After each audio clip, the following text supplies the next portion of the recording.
A former professional boxer has been jailed for 8 years for his part in a coke smuggling gang who plotted to import £140 million of coke in the UK from Sierra Leone.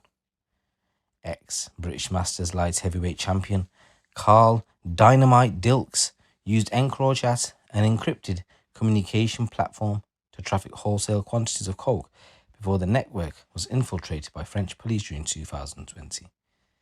The dad of three who used the handle Cherry Vape was said to have turned to the drugs trade as he feared losing his family home amid a turndown in his financial position during lockdown.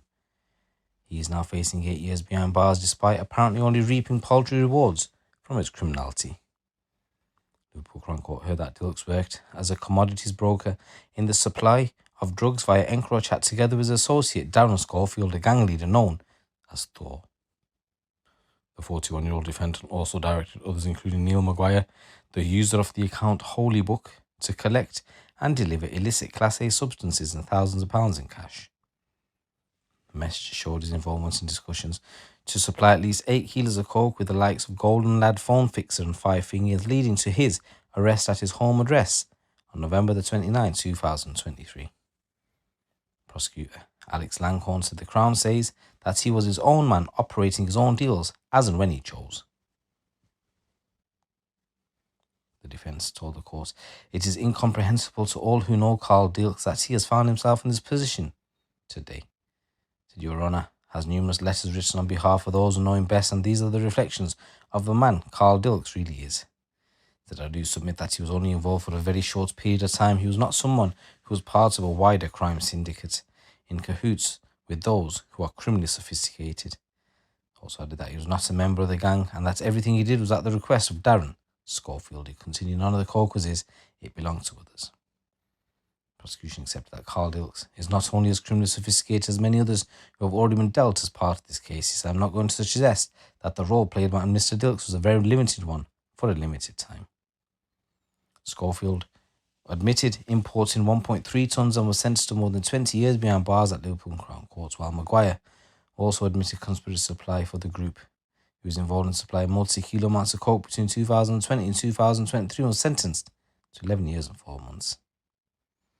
The defence said that Dilks had let his wife down and his children and his wider family down, and that he has let them down very badly.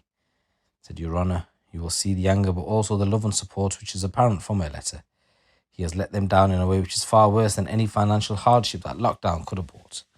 His actions did not result in any significant financial benefit. His benefit, I suggest, was paltry when one considers his overall loss to him and his family.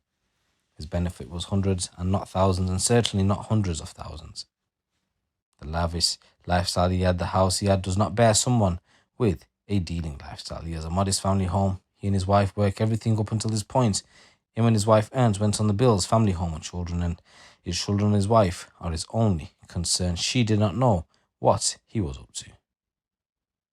So Dilks admitted conspiracy to supply coke, and as I said, he was jailed for 8 years and 8 months, and the sentencing judge said, you were heavily and intensely involved in this serious crime. The offence is a completely different league to your previous convictions. Dealing is an evil trade. Drugs causes untold misery to individuals and communities.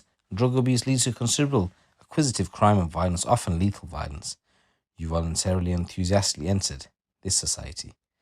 You do not work for either Maguire or Schofield. Valuable drugs are supplied between the three of you and others depending on stock. You directed Maguire to pay cash and deliver drugs to others. Schofield, you were operating at a similar level with Maguire underneath you. Bluntly, people like you have expected to be detected because of the use of these sophisticated telephones and aliases. You steeped yourself in serious drug dealing until word got round that EncroChat system had been compromised. I have been supplied with very impressive references. Your wife has written to me and set out the strength of your family life, and she mentioned an obvious point about how much your 3 children will miss you. Sadly, their position is caused by your criminality and failure to consider the consequences of your actions. A predator who was nicknamed Shotty, who did the word being with R to a vulnerable girl, has been jailed for 10.5 years. Tori Douglas, who went by the nickname Shotty, picked up the 15-year-old as she walked alone in Birmingham city centre on June the 20th last year.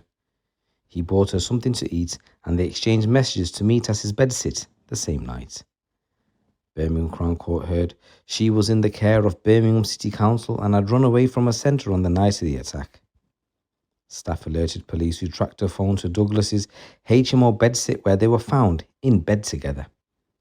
When the victim was returned to her care home by police, she confided in a support worker that she had been, the word begin with R.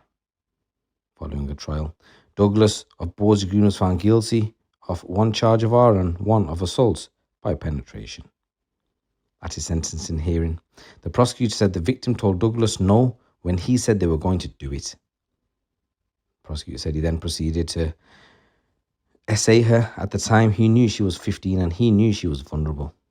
His defense solicitor is now 38. He's been in some trouble in the past, but nothing like this. He's going to find his time in custody difficult because of this.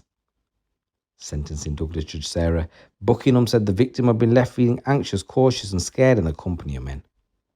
Douglas, who has a string of previous convictions, was also ordered to sign to the register for the rest of his life. And in this next news story, 2 teenagers were exploited and recruited to import drugs into the UK before being caught by Border Force officers at Manchester Airport. The boys were separately stopped with 42 kilos and 43 kilos of cannabis on return trips from Bangkok via Dubai. Days later, the home of the then 17-year-old Daniel Spires was raided by police who were investigating a drugs line. They found cash, a phone attributed to the drugs line, and a debtors list. They also found a second phone which revealed messages between Spires and co-defendant Jay McLean in discussing recruiting the boys. In one message, McLean said to Spires, "Come on, we need to get these little fuckers in the air ASAP." Another message showed the defendants arranging the travel for the teens, discussing how much they were to be paid and sorting out their passports. Both McLean and Spears pleaded guilty to being concerned in the fraudulent evasion of prohibition of the importation of Class B drugs. Prosecutor said that shortly after 1 p.m. on September the 5th last year, a 17-year-old was stopped by Border Force officers at Terminal 1 in Manchester Airport, arriving from Bangkok via Dubai. He collected 2 suitcases under the supervision of an officer. They asked if he had anything to declare, and he said he had cash and weed. He said he didn't know how much, as he hadn't packed the suitcases himself. The biggest suitcase contained 42 kilos of cannabis in various sealed packages, and a couple of days later, another teen was stopped with 43 kilos of cannabis. Both have since admitted their guilt and been prosecuted. Then, on September the 12th, a search warrant was executed at Spears' address. Flare messages that were sent out were later attributed to his phone. The second phone was also recovered, where it was discovered that he was in conversation with Jay McLean. On August 11th, McLean spoke to Spires about what they would be paid. They discussed the importation and how things were going, with Spears asking how much spending money the boys would need whilst they were in Thailand. Messages also showed McLean arranging for the 2 couriers to get a passport. All of the evidence showed that these defendants' function was to recruit and facilitate 2 couriers to travel to Thailand and return, the prosecutor added. McLean, who was said to have shouldered the bulk of the organisation, was said to have had 8 convictions for 15 offences, and Spears had 3 convictions for 5 offences. Judge Kate Cornell said, "You were a cog in a machine, though you clearly knew what was going on. They were a lot younger than you and susceptible to manipulation and control, and this has been a real lesson for you." McLean was jailed for 26 months and Spears was handed an 18-month youth rehabilitation order.